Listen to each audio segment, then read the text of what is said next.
أقدام طه، مباركة كل أرض أتاها. فيا سعد روحي بترب المدينة، هنا والذي خلق العالمين، شفاء السقام والعاشقين، جوار النبي سبى الروح فينا، وذاب الهوى في هواء المدينة. سلامي عليه سلام لروحي، جلاء الهموم شفاء الجروح. فإن عدت للبعد يا روح روحي، فأسمى معاني الهوى في المدينة.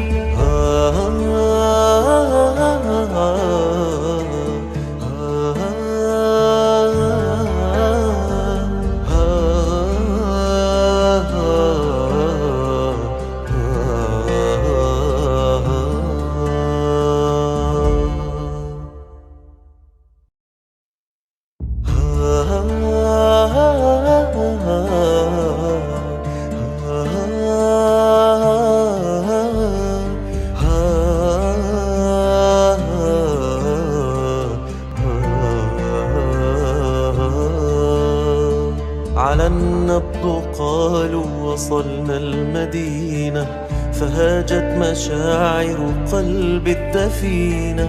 حبيبي محمد من عشت أرجو لقاه هنا، منه نور المدينة.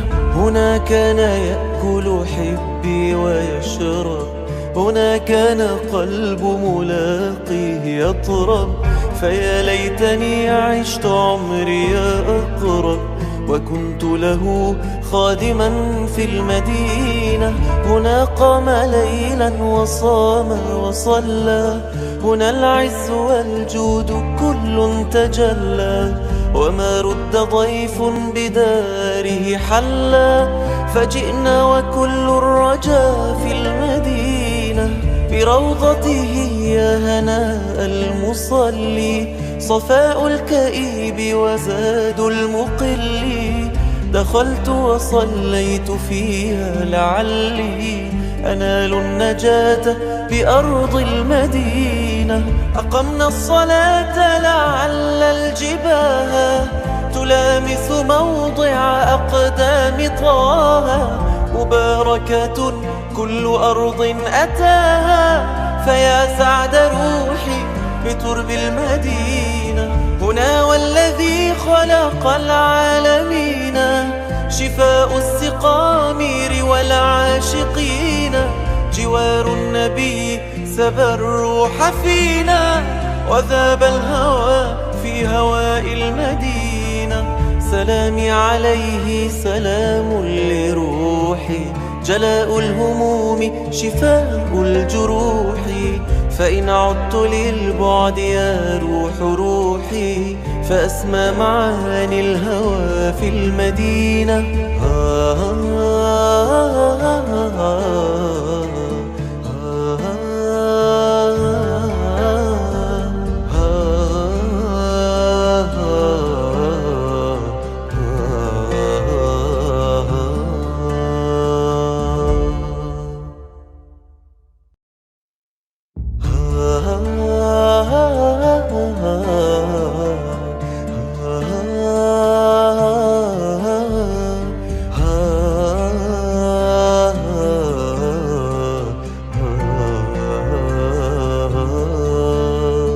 على النبض قالوا وصلنا المدينة، فهاجت مشاعر قلبي الدفينة.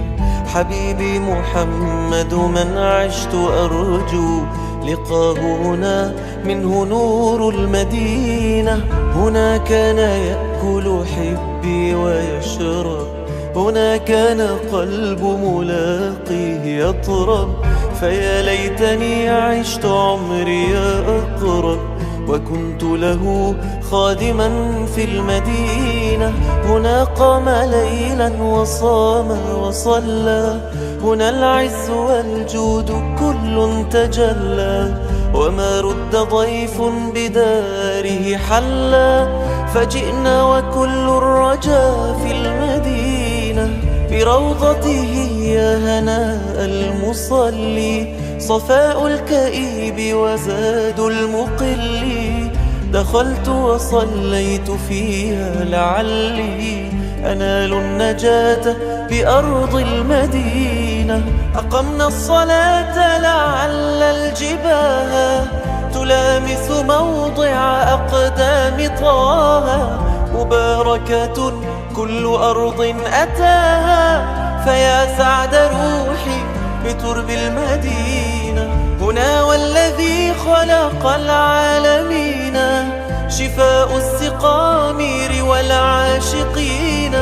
جوار النبي سبى الروح فينا، وذاب الهوى في هواء المدينة. سلامي عليه سلام لروحي، جلاء الهموم شفاء الجروح. فإن عدت للبعد يا روح روحي، فأسمى معاني الهوى في المدينة.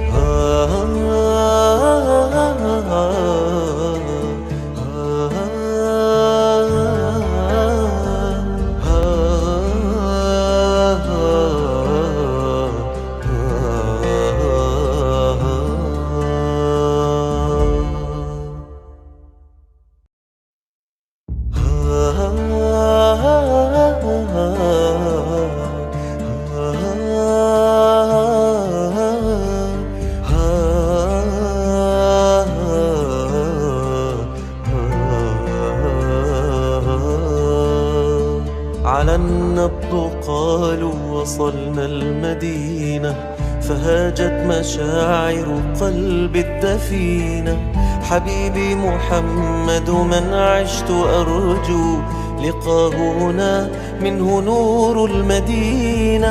هنا كان يأكل حبي ويشرب، هنا كان قلب ملاقيه يطرب.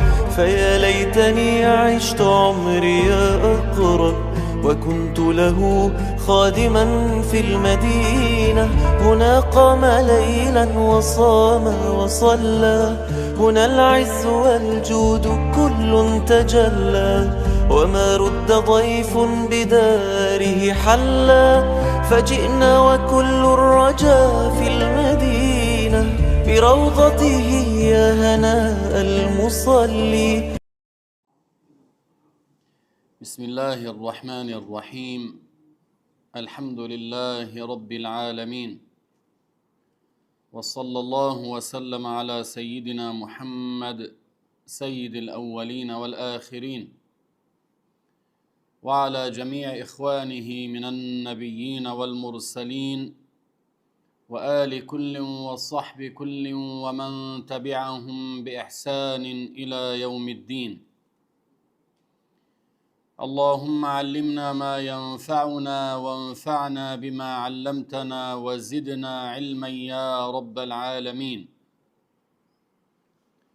All praise is due to Allah, and may Allah raise the rank of Prophet Muhammad sallallahu alayhi wasallam, and protect his nation from that which he fears for them.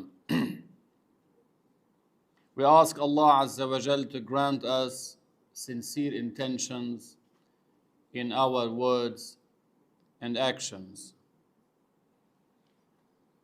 We'll start, inshaAllah Azza wa Jal, explaining about fasting, so you can make sure that you are fasting correctly. Otherwise, you fall under the hadith of the Prophet sallallahu alaihi wasallam, in which he said, what means that a person may spend his day while thinking he's fasting, but he wouldn't get from that except that he was hungry and thirsty. That means his fast was invalid. Same with the prayer. The one who does not learn how to pray properly will end up praying an invalid prayer. In that case, he will be questioned on the day of judgment about missing out these prayers because he did not perform them properly. We started the month of Sha'ban, which is a great month that lies between Rajab and Ramadan. It's a month when the deeds in general, as a bulk, are raised during the month of Sha'ban. Allah Azza wa Jal ordained the obligation of fasting the month of Ramadan upon this nation in the month of Sha'ban, in the second year after the prophetic immigration. So the Prophet ﷺ fasted the month of Ramadan, and he continued fasting every year. He fasted for 9 years, after which he passed away, sallallahu alayhi wasallam. Fasting, which is to abstain from the invalidators of fasting from dawn till sunset, is not something specific for this nation. In the previous nations, they used to fast the same way we do. However, specifying the month of Ramadan with fasting is something specific for this nation. So Allah ordained upon this nation the obligation of fasting the whole month of Ramadan. And that's a merit for this nation, a privilege for this nation. Why? Because the month of Ramadan is the best of all the months. The month of Ramadan is the month when the heavenly books were sent down. The Quran, the Injil, the Torah, and the Zabur were all sent down during the month of Ramadan. During the month of Ramadan, there is the night of Al-Qadr, the night of greatness. And that's the best night of the year as well. So all these types of goodness lie in the month of Ramadan. So it's a privilege for us to fast this month. It's a great opportunity for us to fast this month. In one of the hadiths, the Prophet ﷺ said, what a great loss for one not to be forgiven during the month of Ramadan. If he's not forgiven during this month, then when? Because that's the month when the doors of paradise are widely opened, the doors of hellfire are closed, the senior devils are chained. So that's the opportunity for one to perform more good deeds. Try to gain the forgiveness of Allah Azza wa Jal. Also, the Prophet sallallahu alaihi wasallam mentioned that the first 10 days of Ramadan fall away with mercy from Allah Azza wa Jal. The next 10 days of Ramadan fall away with forgiveness from Allah Azza wa Jal. And the last 10 days of Ramadan fall away with protection from hellfire. So if we were to talk about the virtues of Ramadan, we need sessions, because Ramadan is a very special month. The month of Ramadan, the Muslims, the pious Muslims, await this month to spend its nights in acts of worship and to fast, because the good deeds are greatly rewarded during this month. We ask Allah Azza wa Jal to bless us during the month of Sha'ban and enable us to reach the month of Ramadan and perform good deeds within. So let us talk about fasting in general. Fasting linguistically means abstinence. To abstain from something, refrain from something, that's called fasting. In the previous nations, they used to abstain from talking, and that was permissible for them. Maryam alayha salam, you know her story, when she fell pregnant with Prophet Isa alayhi salam, and when she felt that she's about to give birth, she went away from her people. And she was worried. She was thinking about the moment she's going to come back with a child in her hand. She knew they will accuse her of fornication and they will insult her with harsh words. She knew that. But the best answer for them was not to talk to them. Rather, Allah Azza wa Jal willed for an extraordinary thing to happen to support our Lady Maryam alayha salam. So Jibreel alayhi salam told her to fast from talking, to tell people ahead that she will be fasting from talking. إني نذرت للرحمن صوما فلن أكلم اليوم إنسيا. That I have made a vow to fast from talking. I will not talk to any human being. When she gave birth to Prophet Isa alayhi salam, she carried him and she came to confront her people. And that's the moment. Isa alayhi salam was only 40 days old, so a little baby. Once they saw her with a baby in her hands, as she was expecting, they started accusing her with harsh words.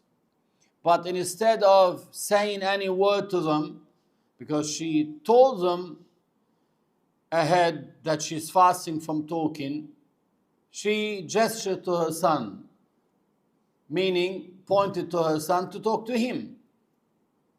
They thought she is mocking them.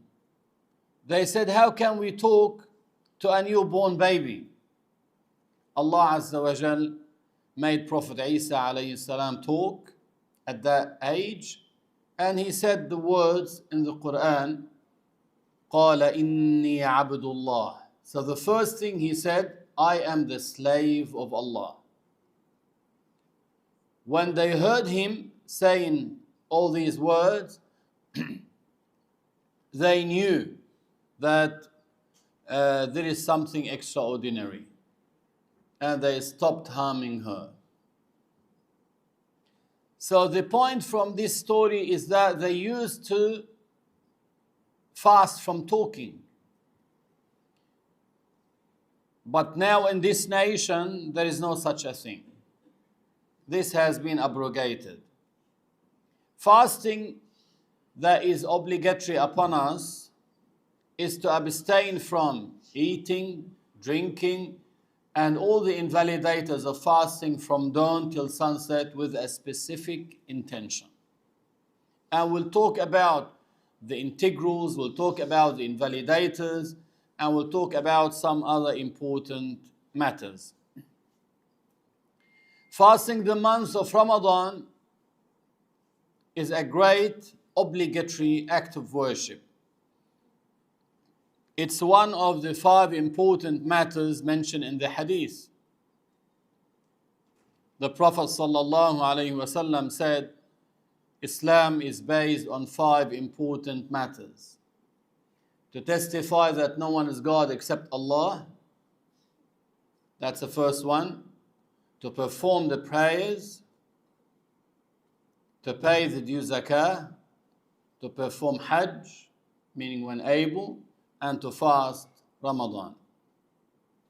So it's one of the 5 important matters of Islam. Some may refer to them as the pillars of Islam. They are very important. Fasting the month of Ramadan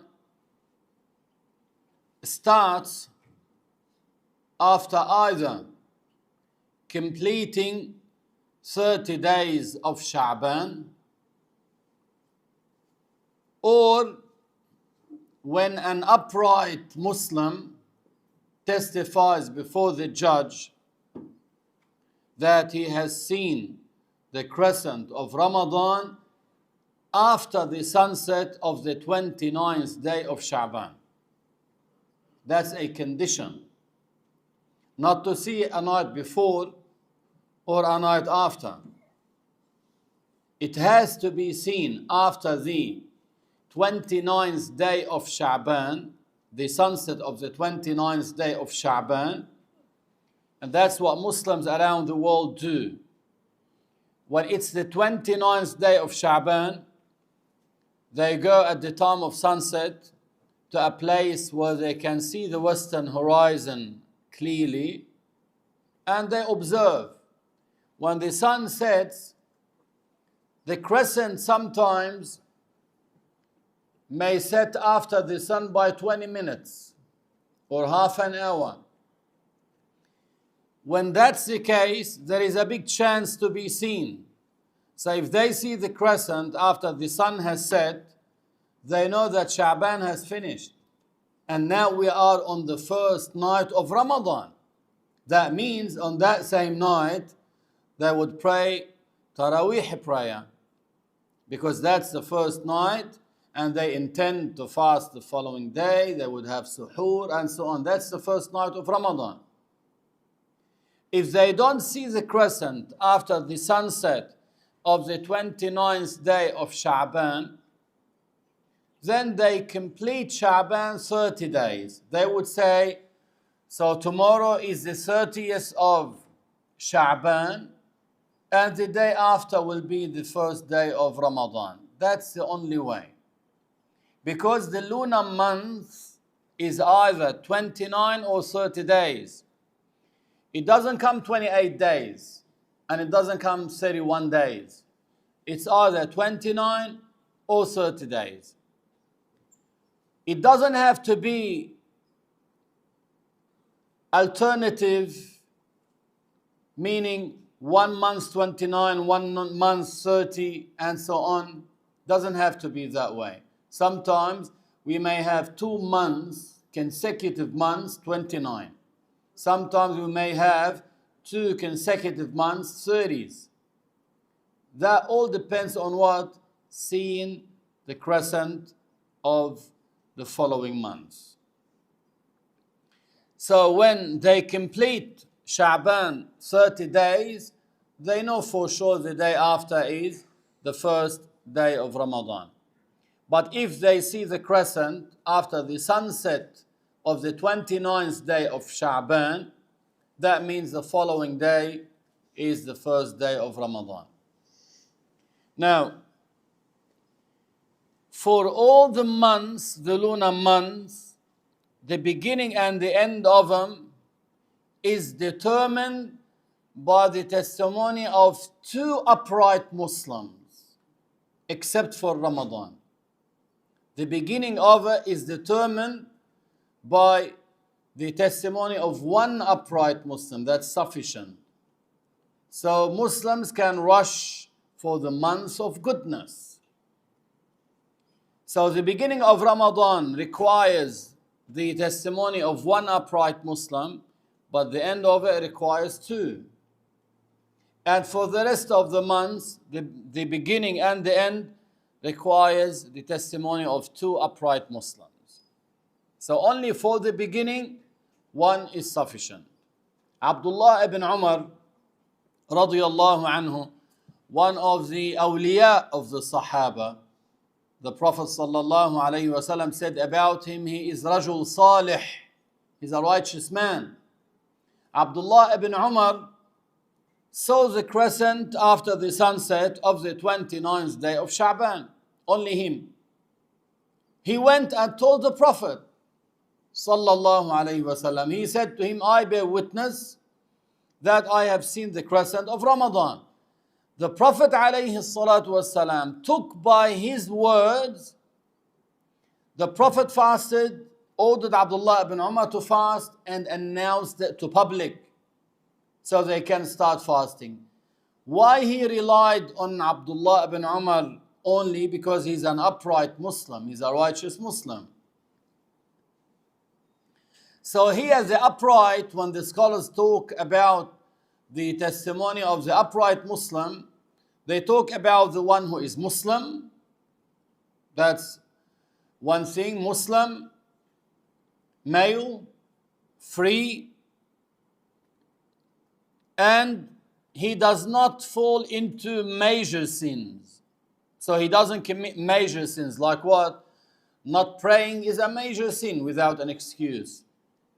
The one who gambles, that's a major sin. The one who steals, that's a major sin. The one who drinks alcohol, that's a major sin. That person must be Muslim, male, free, avoiding the major sins and avoiding committing minor sins excessively to the extent that his bad deeds would exceed his good deeds. Sometimes a person may be avoiding committing the major sins, but he's committing minor sins. Minor sins like looking lustfully at women, shaking hands with a marriageable woman, and so on. These are minor sins. Some people may commit these minor sins excessively to the extent that the bad deeds would exceed the number of his good deeds. In that case, such a person won't be classified as an upright. So his testimony won't be accepted in that case. There is another condition on top of that, that such a person abides by the behavior and character of people of his class. He abides by the good behavior and character of people of his class. For instance, the scholars mention that the one who flies pigeons is not eligible to give shahada, testimony before the judge. Why he is not eligible? Because such an act, the one who flies pigeons, you know, this is a hobby for some people. They fly pigeons, then they return at the end of the day. Sometimes they may bring with them foreign pigeons for other people. This person may not have the God-fearingness in his heart to go and ask who lost this pigeon, who does that belong to. So he might be negligent. He might take it with leniency and just ignore it. So how would such a person be entitled to give a shahada, such a shahada, testimony before the judge to announce fasting to public? His testimony won't be accepted. This does not mean that this is like if you fly pigeons and you observe the rules of the religion, you're not taking the pigeons of others, is something haram. No, it's not haram. But it doesn't befit the people of his class. Because if you were to talk about someone and you need to talk about the level of God-fearingness, yeah, you would take that into consideration. However, the experts mentioned that there is a great benefit for one to sit next to pigeons. So if you have a cage and you have pigeons in them and you sit next to them, there is a benefit. They even mention that it helps the person medically, health-wise. But the one who flies the pigeons, his shahada is not accepted. Another one, the one who mentions jokes excessively to make people laugh. Although he might not be telling a joke with a lie in it, because if he is telling lies, he is sinful for lying. I'm talking about the kind of jokes that are permissible without lying. But to mention frequently such funny jokes to make people laugh, that will discredit that person. That will discredit that person, and he won't be entitled to give a testimony before the judge. Also, they mention the one who excessively plays chess and the like. You know, the chess, it's a game that relies on thinking, not guessing, thinking. So you need to have strategies, you need to have plans when you play. It's not haram. But to play excessively, meaning wasting your time, hours and hours in such a game, will make you lose that eligibility of being accepted by the judge to give a testimony. That's another case as well. So if an upright Muslim, male, free, doesn't commit major sins, doesn't commit minor sins excessively to the extent that his bad deeds exceed his good deeds, while abiding by the behavior and character of people of his class, gives his shahada testimony before the judge that he has seen the crescent, and he needs to say, Ashhad anni ra'aytu hilal Ramadan, I testify that I have seen the crescent of Ramadan. So he wouldn't say, I think I saw the crescent of Ramadan, or I believe I saw it. He needs to say, I testify that I have seen the crescent of Ramadan. Ashhad anni ra'aytu hilal Ramadan. When such a person testifies that he has seen the crescent of Ramadan, then the judge would confirm fasting, the beginning of fasting for that person, for the judge himself, and for the general public. He would announce it to the whole Muslim community that Ramadan has started, you can fast from tomorrow. This is the way it is done. Now, sometimes a person may not be an upright Muslim. Let us say he misses out some prayers, the obligatory prayers, every now and then. So he commits major sins. He falls into major sins every now and then. So his testimony is not taken by the judge. But what happens in that case if he sees the crescent? If he goes to the judge and says to him, I testify that I have seen the crescent, the judge would say to him, go and fast tomorrow, but the judge won't announce it to the public. Only that person who saw the crescent becomes obligated to fast. That one. If he tells someone else, let us say he tells his wife, and his wife believes him, she knows he's truthful, and he doesn't lie about such matters, if she becomes determined based on his testimony that he saw the crescent, if she believes he's truthful, then she would fast as well. If a lady sees the crescent, would start fasting, even if no other person has seen it. So that's not an issue. Rather, it's a rule. It's a rule. This does not cause what?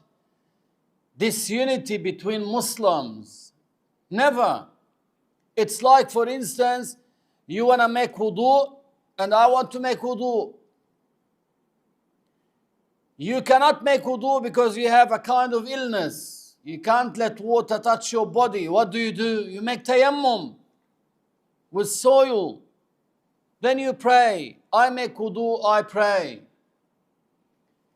So we both prayed, but I performed wudu, you performed tayammum. In such a case that I've mentioned, the lady saw the crescent, she would start fasting the following day.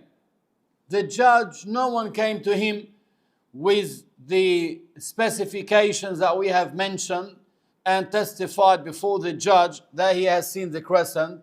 What happens then? The judge cannot announce it. Also, the judge cannot rely on the calculations of the astronomers. We are not allowed to fast based on their calculations.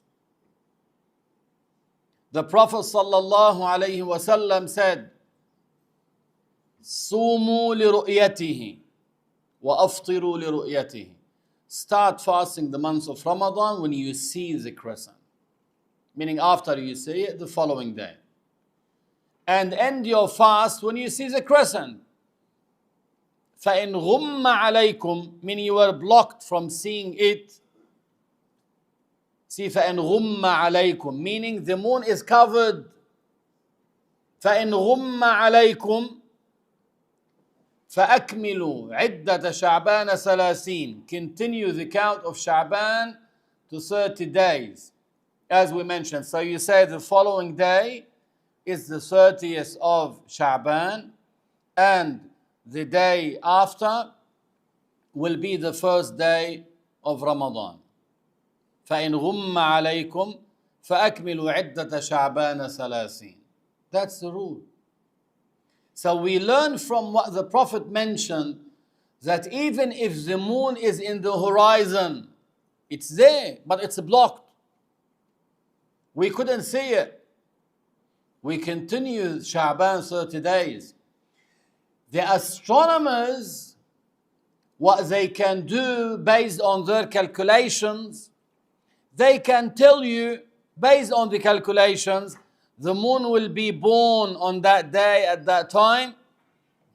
And they might say the moon will set after sunset by 20 minutes or 10 minutes sometimes. So in that 10 minutes, are we going to be able to see the crescent or not? That's the question. The astronomer cannot tell you. The astronomer can tell you the birth of the new moon is on that day at that time. After sunset, the moon will be there at that level in the horizon. Would people be able to see it or not? He wouldn't know. Because that depends on what? On the weather. On the condition of the weather. If it's clear, yes, there is probability, high probability to see it. If it's not clear, then they are blocked, they can't see it, they continue 30 days. So the astronomer can tell you the birth of the new moon is on that day, at that time. But are people going to be able to see after sunset? The astronomer doesn't know. So he will tell you maybe and maybe not. So what do we get from him? Nothing. So if he's telling us the crescent might be seen and might not be seen, so still I need to check on that day after the sunset of the 29th day of Sha'ban to check to see if we can see the crescent or not. With the calculations, it doesn't give me if people will be able to see it or not. They assume roughly. So they say because it's going to set after sunset by 20 minutes, there is high chance of seeing it. But they can't confirm that people will be able to see it. That's why the Prophet ﷺ, at his time, there were astronomers at his time, and he did not rely on them. And he made it very clear to this nation. He said, we are a nation that do not rely on calculations, the calculations of the astronomers. The month is either 29 or 30 days. So he made it very clear for us. And when he said, صوموا لرؤيته وأفطروا لرؤيته فإن غم عليكم فأكملوا عدة شعبان 30. He didn't say, if you are blocked from seeing the crescent, ask the astronomers, mathematicians to make their own calculations and to give you the results. Never. That was known at his time. Astronomy was known at that time. Then at the time of the companions, the followers of the followers, Salaf, Khalaf, during the Umayyad Caliphate, during Abbasid Caliphate, during the Ottoman Caliphate, throughout 14 centuries, 1,400 years, Muslims, judges, rulers used to follow this way. They wait until it's the sunset of the 29th day of Sha'ban. They ask people to watch the western horizon if they can see the crescent. If they see it, they announce the following day the beginning of Ramadan.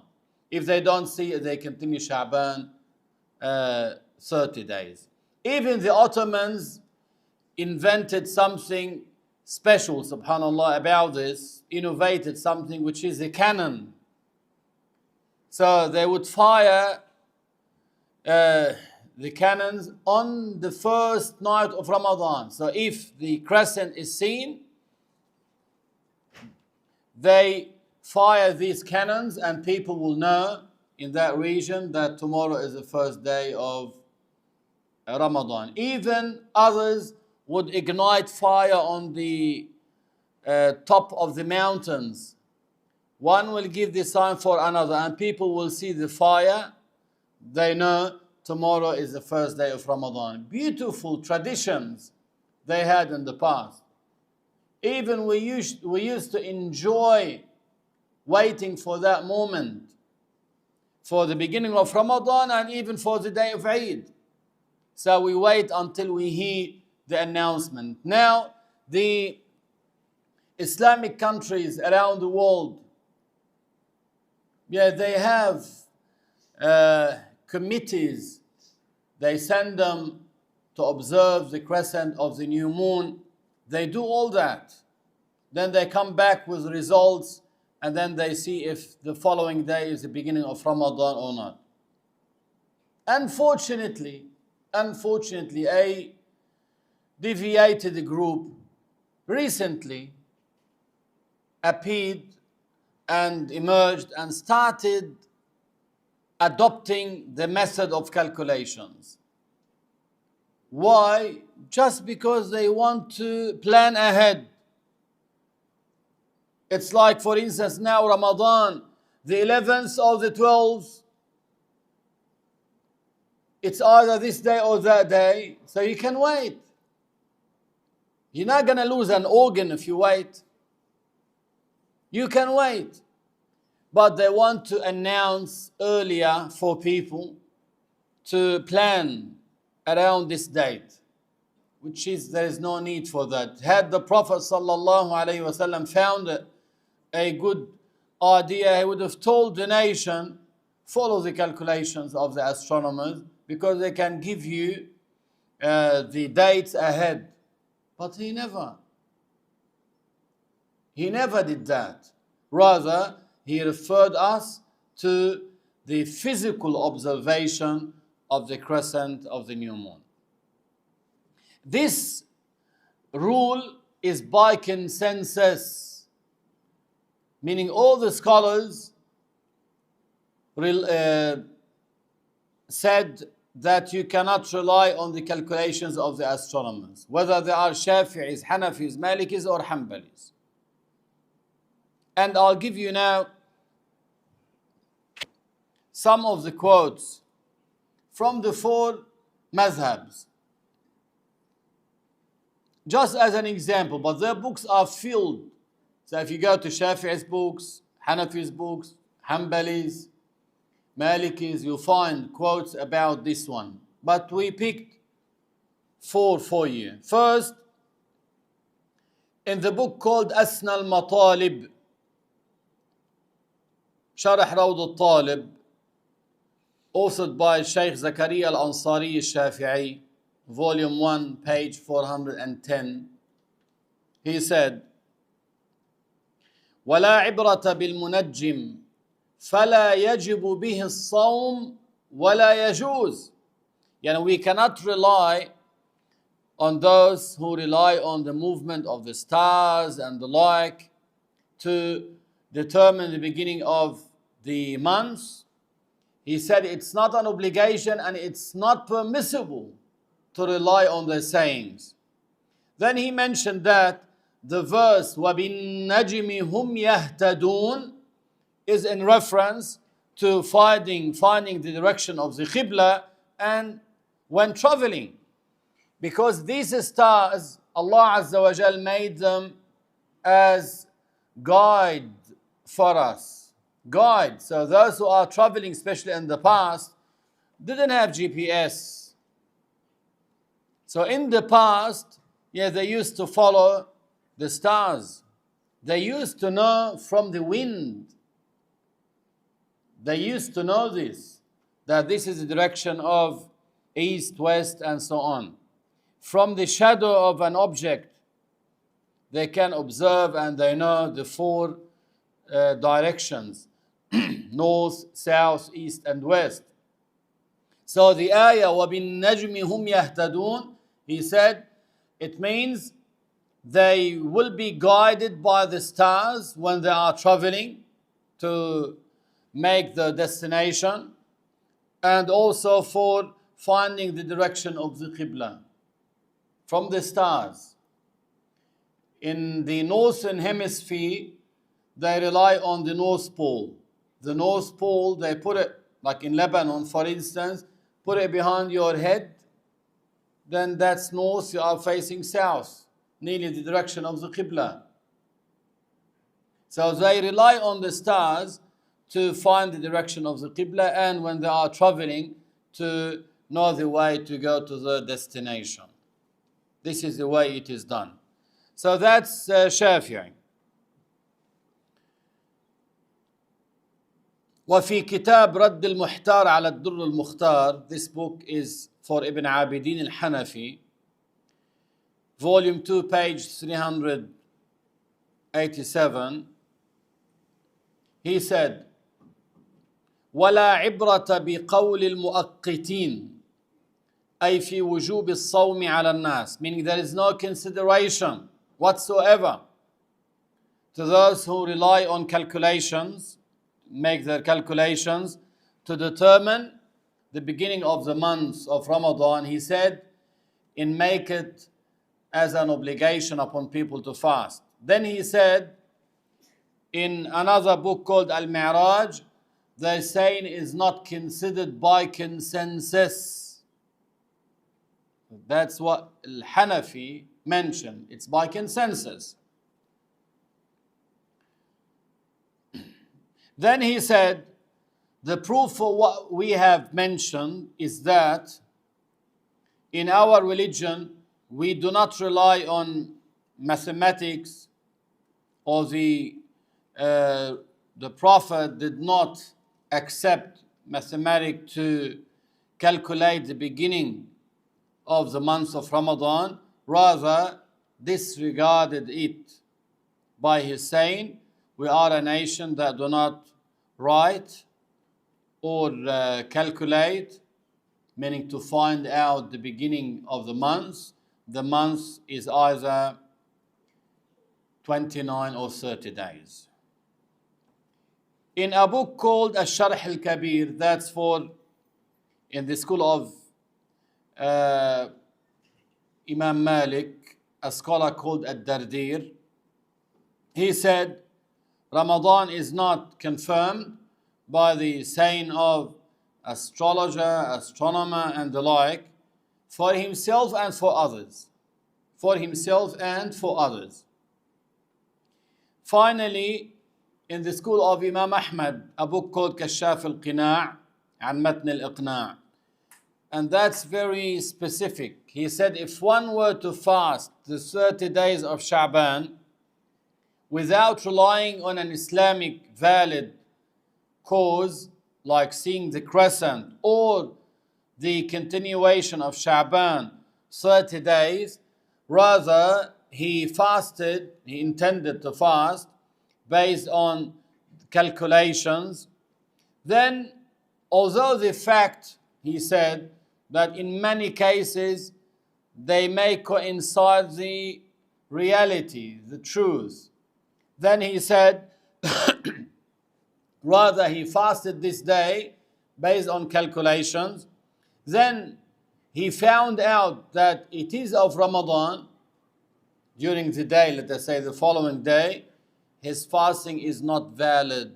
Why? Because he did not rely on an Islamic valid reason. So if someone, let us say, was waiting after the sunset of the 29th day of Sha'ban to see if he would fast the following day of Ramadan or not, they didn't announce yet. No one mentioned, but he heard that one of the astronomers said that tomorrow is Ramadan. So he relied on his statement, on his calculations, and put the intention to fast the following day. Then he slept. He woke up in the morning. They told him the crescent was seen in this country and that country and that country. So now it's the beginning of Ramadan. But what did he rely on? Did he rely on seeing the crescent or the calculations? The calculations. He said his fasting is invalid, meaning as of Ramadan. So he has to continue his day as if fasting, then he has to make up that day. So that shows that the scholars from the four schools of Islamic jurisprudence, Shafii, Hanafi, Maliki, Hanbali, all of them agreed unanimously that we cannot rely on calculations to determine the beginning and the end of the month. Also, no mujtahid can make ijtihad when there is a clear text, explicit text. When the Prophet ﷺ says, and that's narrated by Bukhari, Muslim and others, we do not rely on calculations to determine the beginning and the end of the month.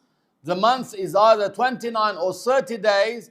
The Prophet ﷺ made a very clear, explicit judgment. So here one cannot make his own ijtihad, say, yeah, but I want to take with the calculations based on what? The Prophet is saying we do not rely on them. And you say, I want to rely on them. Plus, those people who rely on calculations, they are a very small minority anyway. And they have their own reasons. They want to invite politicians, they want to invite some figures, so they want to plan ahead for that day. They want to announce it. And you're all aware of what happened last year. Not only last year, nearly every year. They had a fight over the day of Eid based on calculations. And if you have some time, you can check on the internet. You see that the astronomers every year would not agree. You see that this astronomer would say, yeah, Ramadan is more likely to start on that day. The other one will say another day.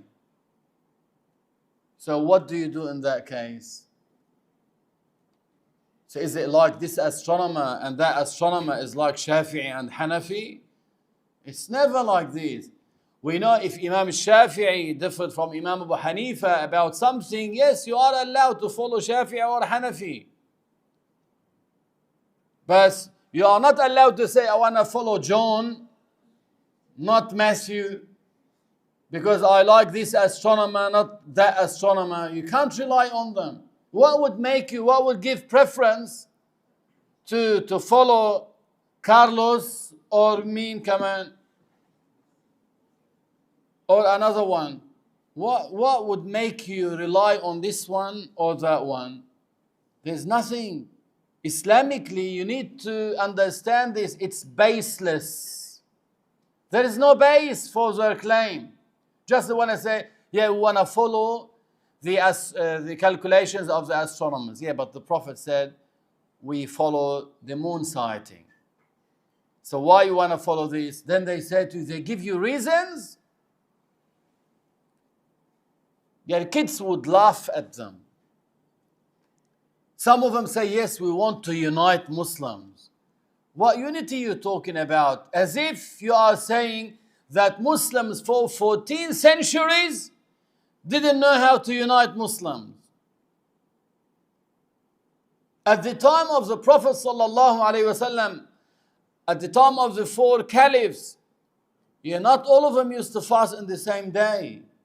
They used to observe in that region and follow. They are not sinful. At the time when the caliphs had the ability to announce more to people, they left people. They never said to them, rely on calculations.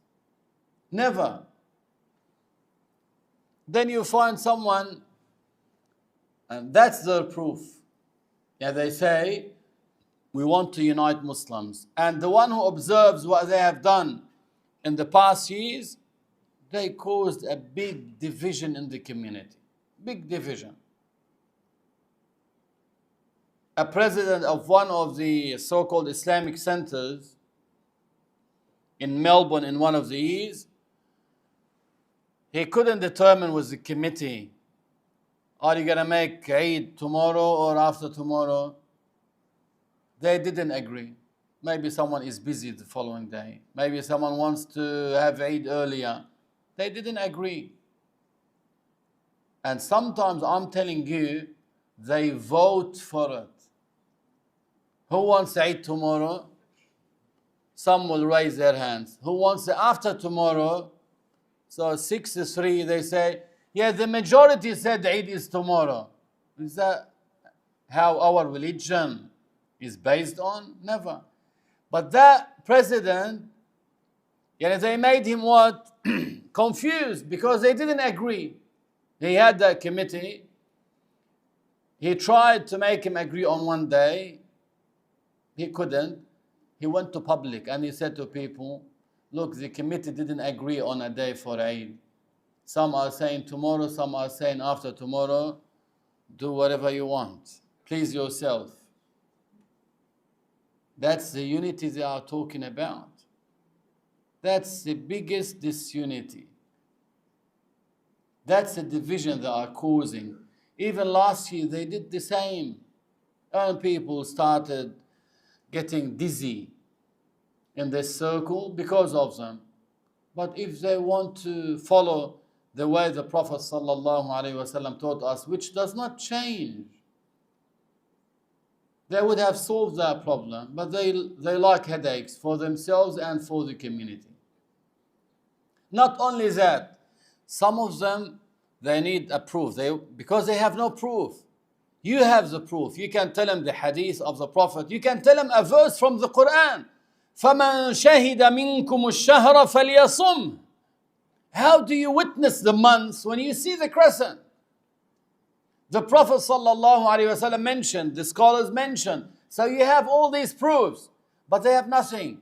So they may say to you, we want to have unity. So it failed. Failed. Another claim they may make is that they say to you, it's technology. Yeah, what technology got to do with the rules of our religion? They say now technology has improved. Yeah, and instead of the astronomer making his own calculations on pen and paper, now on the computer. Does that change the rule? Doesn't change the rule.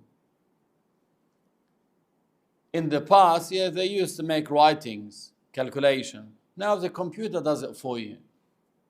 Does that change that technology? No, that technology doesn't change the rules of the religion. That's why it's what they are heading to is very dangerous. One of them gave a proof for his claim. Now, I'm not joking. He said he gave a proof when they asked him, how can you rely on the calculations of the astronomers and the prophet said such and such? They explained to him. He said, don't you use sprinkler in the toilet? After urinating and defecating, you use that sprinkler you have. So same way I'm using technology, calculations. That's his level of understanding, toilets and its equipments. What can we say? La hawla wa la quwwata illa billah. It's sad. They are driving people to leave the rules of the religion. Don't be shocked if you hear later on such people saying to a lady, if you get divorced, you don't have to wait 3 non-menstrual periods. Go do a pregnancy test. If it's negative, then that's it. Your iddah has finished. Because they may say to you, in the past, a lady would have to observe the iddah to find out if she's pregnant or not. But now we have technology. They can do that test and they can know if she's pregnant or not. They will follow that path, thinking that they are making it easier for people, but they are drifting them away from practicing their religion.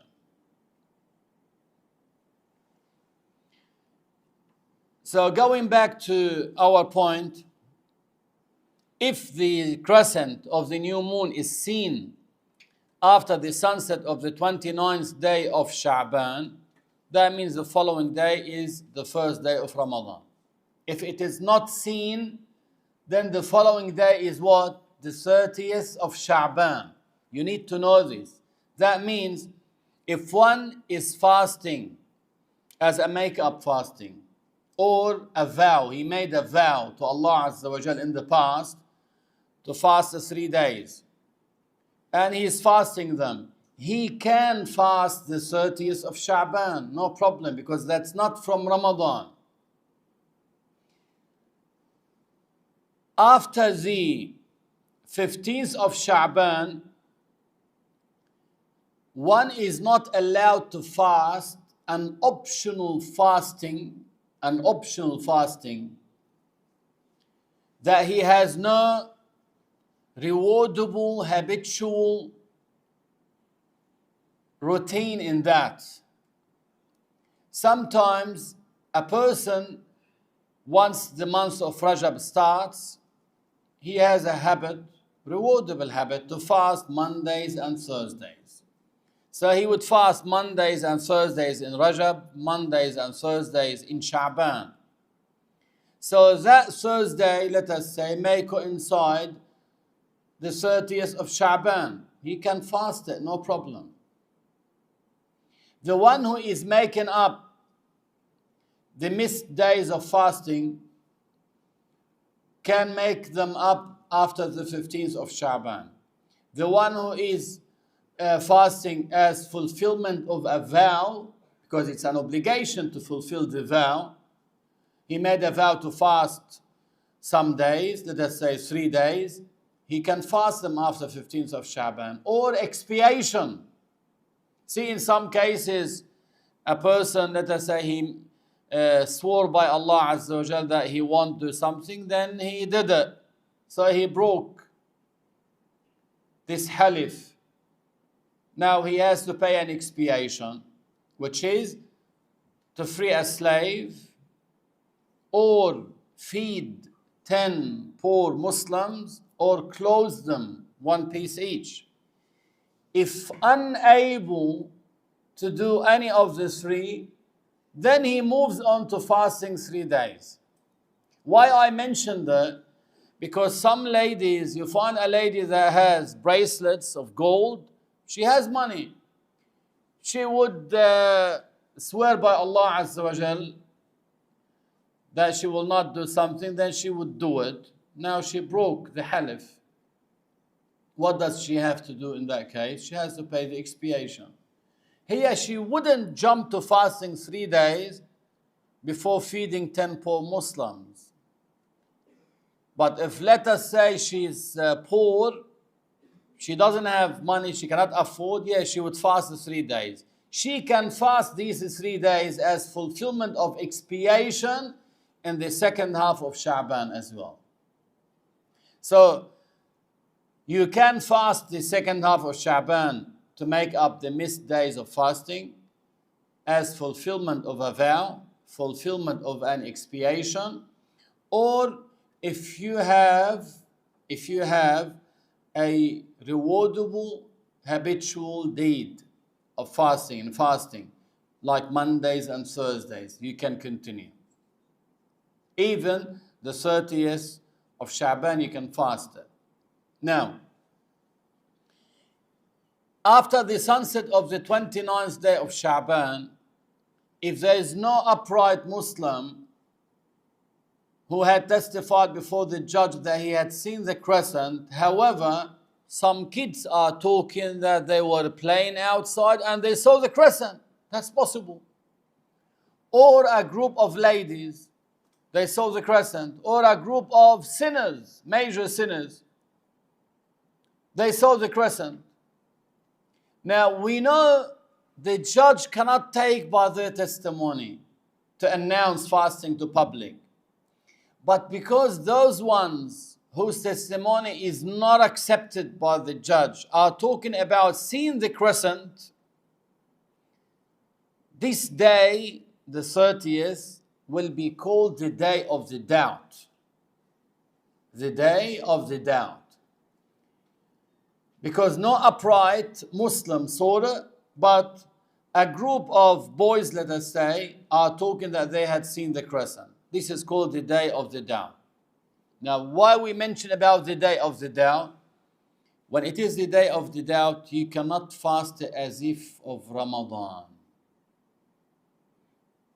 Because some ignorant people may say, because some people are talking about seeing the crescent, although it's not confirmed, I'm going to start fasting the month of Ramadan from tomorrow. He is not allowed to.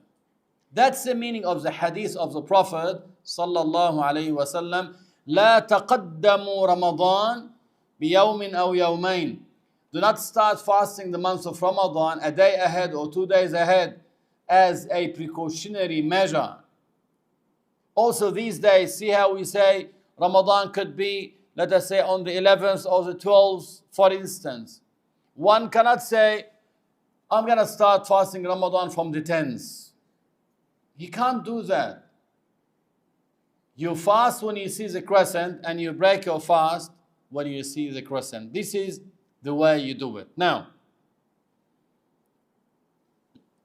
if it is the day of the doubt, you cannot fast it as if of Ramadan, as we mentioned. Because the Ammar ibn Yasir, the great companion, said, whoever fasts the day of the doubt has disobeyed Abul Qasim, meaning the Prophet sallallahu alaihi wasallam. And obviously, Ammar ibn Yasir wouldn't get such words from his own. He might have heard them from Prophet Muhammad sallallahu alaihi wasallam.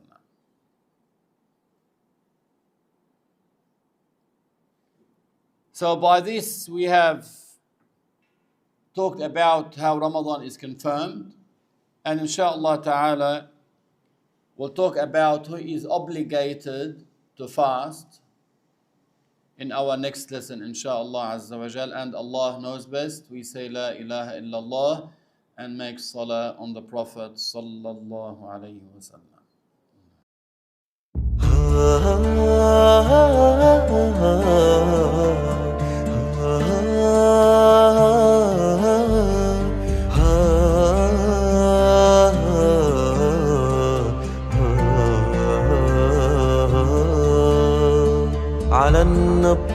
قالوا وصلنا المدينة، فهاجت مشاعر قلبي الدفينة. حبيبي محمد من عشت أرجو لقاه هنا، منه نور المدينة. هنا كان يأكل حبي ويشرب، هنا كان قلب ملاقيه يطرب. فيا ليتني عشت عمري أقرب، وكنت له خادما في المدينة. هنا قام ليلا وصام وصلى، هنا العز والجود كل تجلى. وما رد ضيف بداره حلا، فجئنا وكل الرجا في المدينة.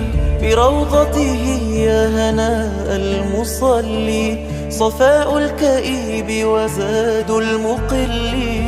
دخلت وصليت فيها لعلي أنال